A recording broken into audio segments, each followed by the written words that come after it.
channel. Today I will explain you Geography chapter number 1 Art Environment of class 7. So before starting the lecture I will inform to you that in this chapter we will cover two topics, environment and types of environment.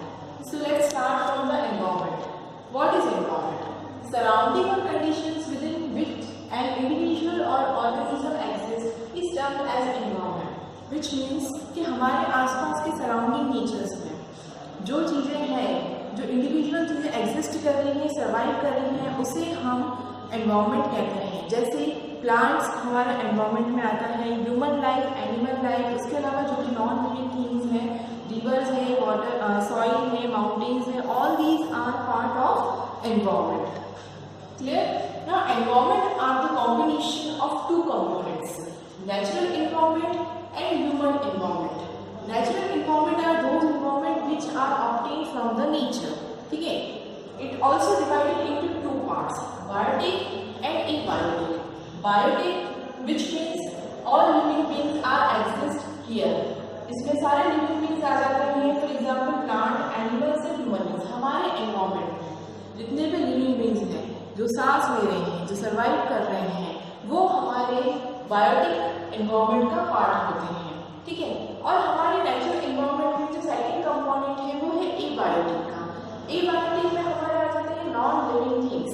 ठीक है? यहाँ पे क्या है, कोई चीज survive नहीं कर रही है, ये नॉन लिविंग थिंग होते हैं, निर्जीव होते हैं, जो सांस नहीं लेते हैं, जिसमें सॉइल, माउंटेन्स और वाटर. बट ये हमारे लिए काफी वैल्यूबल होते हैं क्योंकि ये हमें लाइफ प्रोवाइड कर रहे हैं.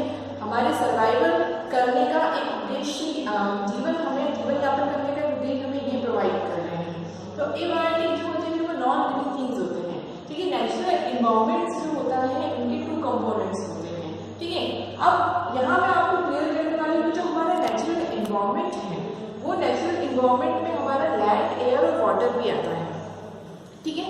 Land which means lithosphere, air which means atmosphere, water which means hydrosphere. और ये तीनों मिलकर, ये सारे स्फीयर्स मिलकर क्या बनाते हैं? डोमेन्स ऑफ द अर्थ. ये हमारे डोमेन्स ऑफ द अर्थ हैं, जो कहीं ना कहीं हमारे अर्थ को, ये तीनों हमारे अर्थ को यूनिक बनाते हैं. क्योंकि हमारे जो अदर प्लैनेट्स हैं वहाँ पे इनमें से कुछ चीजें हैं तो कुछ नहीं है जो लाइफ को सर्वाइव करने के लिए सपोर्ट करती हैं.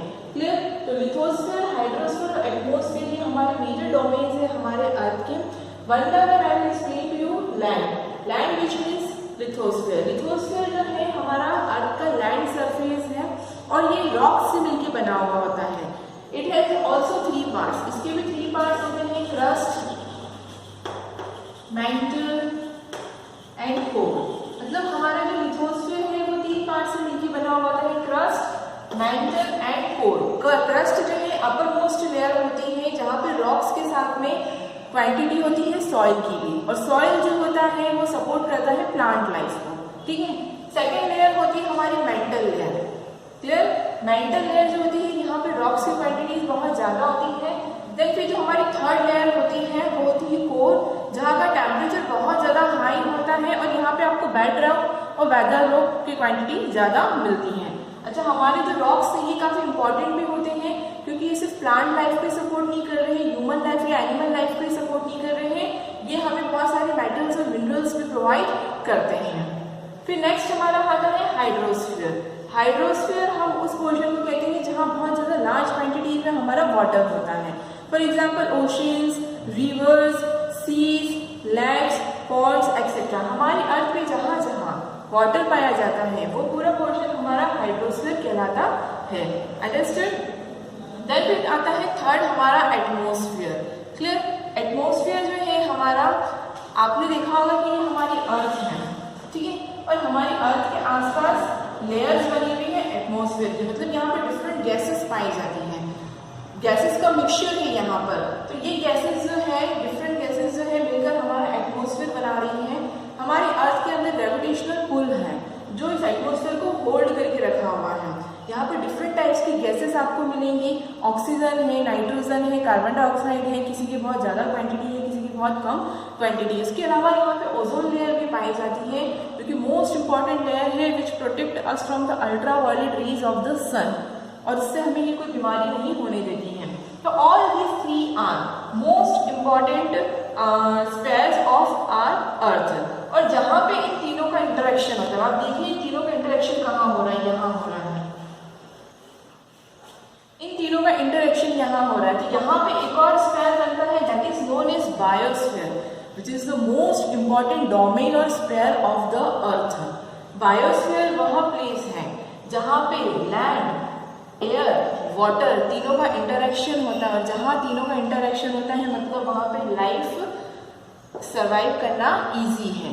ठीक है, तो बायोस्फीयर अगर नहीं है मतलब वहाँ पे कोई भी लाइफ एग्जिस्ट नहीं हो सकती है। तो biosphere is the most important sphere of our earth, और वो वही है जहाँ पे तीनों का इंटरेक्शन होता है।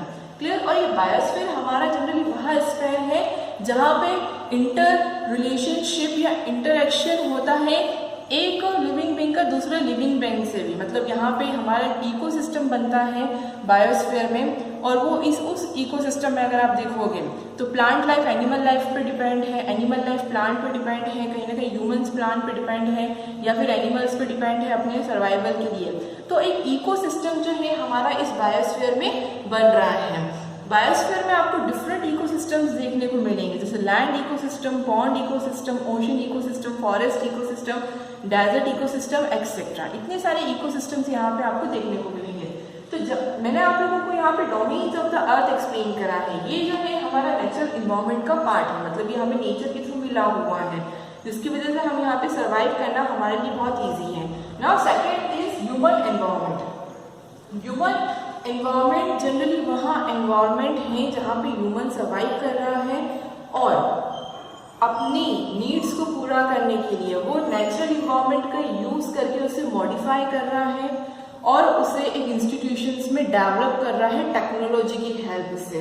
अंडरस्टूड। ह्यूमन इन्वायरमेंट अपने स्किल्स, अपने टैलेंट, अपने नॉलेज का यूज करके इन सारे रिसोर्सेज, इन सारे फिजिकल इन्वायरमेंट का यूज करके वो इसे मॉडिफाई करता है और अपनी नीड्स को सेटिस्फाई करता है। ये ह्यूमंस की स्किल्स की वजह से ही पॉसिबल है। बट आज ह्यूमन एक्टिविटीज के थ्रू कहीं ना कहीं हमारा एनवायरनमेंट क्या होता जा रहा है, पॉल्यूटेड होता जा रहा है, डिग्रेडेड होता जा रहा है। अगर ह्यूमंस में इतनी स्किल्स है कि वो उसे मॉडिफाई कर सके तो ह्यूमन ही रिस्पॉन्सिबल्स है इतने सारे ग्लोबल प्रॉब्लम्स के लिए।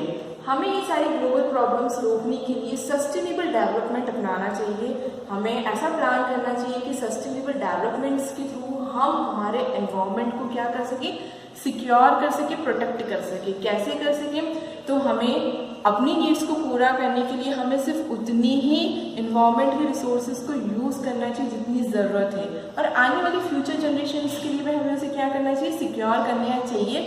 मतलब विदाउट डैमेजिंग आवर एनवायरनमेंट हमें हमारे एनवायरनमेंट को फ्यूचर जनरेशन्स के लिए भी रखना चाहिए। So all these are about of environment. इस एनवायरनमेंट से रिलेटेड ये सारा मैंने आप लोगों को क्लियर किया है। आई होप आप